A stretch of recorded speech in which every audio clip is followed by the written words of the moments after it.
Hey guys, how's it going? In this video I want to go back at my pocket hole jig. I built this guy a couple years ago, did a video on it, and I'll link that in the description. I just want to do a few improvements to it. One is the clamping mechanism, which just simply works by sliding this guy into your workpiece, locking it with this, and then your cam action actually applies the pressure. But the only problem is I get slippage here at this bolt, so I got an idea to fix that. And secondly, I built the pocket hole jig itself for this one by using a couple couplings, and it's kind of difficult to build. It's hard to get that 15-degree angle perfect on the drill press. So I just want to scrap that all together and use a Kreg Mini, because this will give you perfect pocket holes every time. The only modifications, I epoxied on a piece of 1/8 by 1.5 inch flat bar, and I drilled one hole in it. So let's see what we can come up with.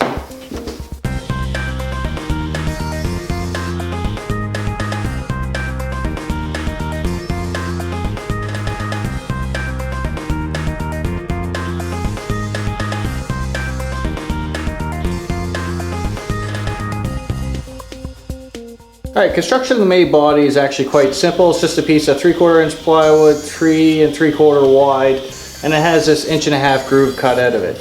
On the bottom side, it has these two rails, which I just glued and put a couple brads in to hold it. And of course, it's a nice sliding fit for my clamping mechanism.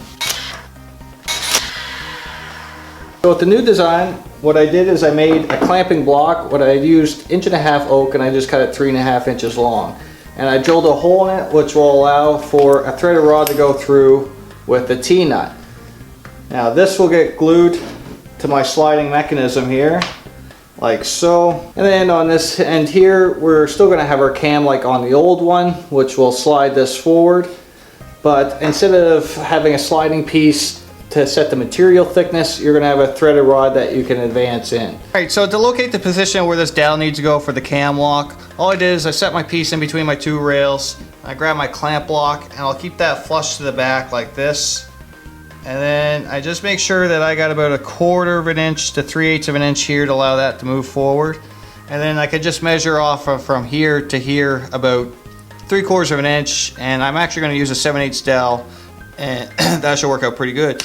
Now I also just kind of roughed out a shape right here like this, and that just gives it so it's a little bit more comfortable to squeeze these together. Alright, so in the old design I had the spring located on the underside of this handle. I didn't really like this because it weakened it quite a bit. You didn't have a lot of meat to put your screw into, so on this one I found a compression spring in the shop, so that will actually work perfect. I just drilled a hole inside my clamp block that will fit in there, so now my spring will be able to spring against that. Much easier. Alright, so I'm going to go ahead now and glue that guy on there, and also cut my 3/4 inch dowel out, and I'll glue that guy in there, and that'll be it for this.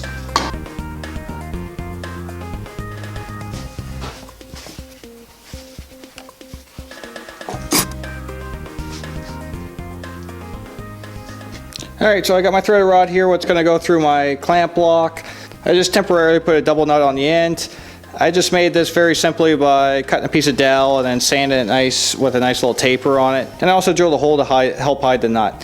So throw this in there with a nylon nut.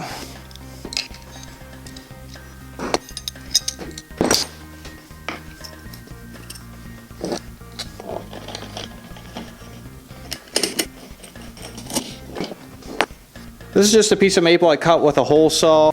I also drilled a 3/4 inch hole to make sure that the nut stays beyond the surface.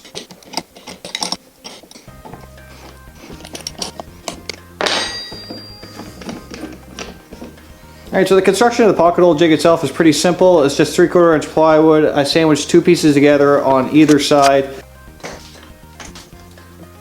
And then I went ahead and cut a slit down both sides with the table saw to the exact thickness of my 1/8 flat bar, making sure that it's a pretty snug fit because you don't want it to rock around.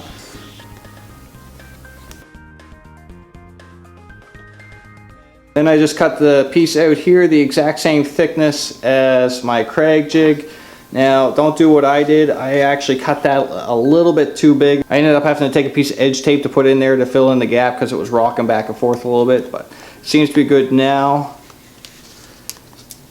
Now with these Kreg Minis, there's three main positions you want to be able to, and that's for 1/2 inch material, 3/4 material, and 1.5 inch materials. So for 1/2 inch material, you need the jig a 1/4 inch beyond the work piece. So that presents a little bit of problem, because if it's going to sit on our jig like this,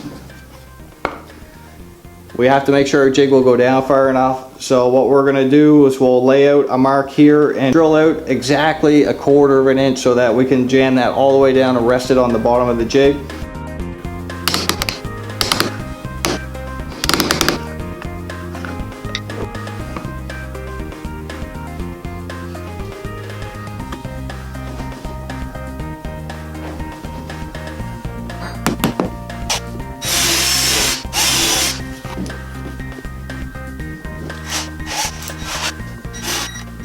Then our second material is 3/4, and that's flush, so that's simple. Once we got it flush, I marked about 1/2 inch from the bottom and drilled a hole. And I also did the same thing for the 1.25 inch, so it's going to use the same hole in the jig that I drilled, but a second hole for 1.5 inch material, which is 1.25 inch up from the bottom. Now to keep those in place, I just took a piece of 1/4 inch cold rolled steel and I bent it on 96 so that you can get a hold of it. And as you can see, that goes in here like so. You just got to line up your lines. Now that won't go anywhere. It's at for your 1.5 inch material, and flush at the bottom for your 3/4, and for your 1/2 inch, it'll be resting at the bottom of the jig, so I think that will be fine. We won't need anything to hold it. But if I do find that it moves upwards, then I will have to drill another hole through the jig. But I'm trying to avoid that because the two holes will be fairly close together. So hopefully for the 1/2 inch material, which I wouldn't use pocket holes very often for anyways, hopefully I won't have to drill a second hole. Alright, to build the cam, all I did is drill my 3/4 inch hole, then traced out a circle off center to that hole. And then I just kind of traced out like a teardrop shape to it for a handle. And it goes on my dowel like this.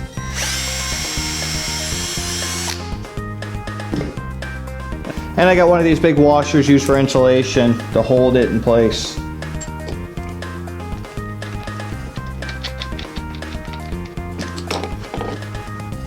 Alright, so I cut out a base out of plywood, and it's just going to screw to the base like this. But just take note that I did put a couple layers of tape here just to build it up enough that there's enough clearance for this to still move underneath.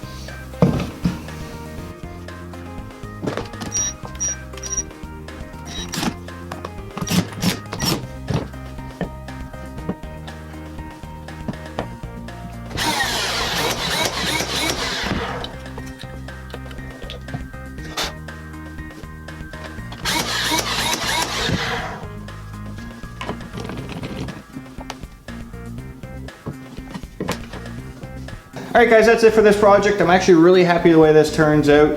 Everything seems to work quite well.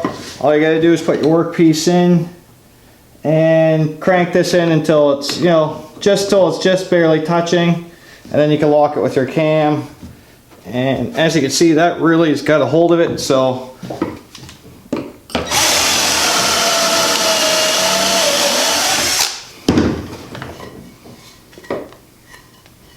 just like that. So works really well. The only thing I got left to do is put a dust port on here. I just don't have one, so I want a 90-degree dust port, and that should be it for this project. Anyways guys, I hope you guys like this project, and don't forget to hit me up on Instagram if you want to see what's going on before these videos come out.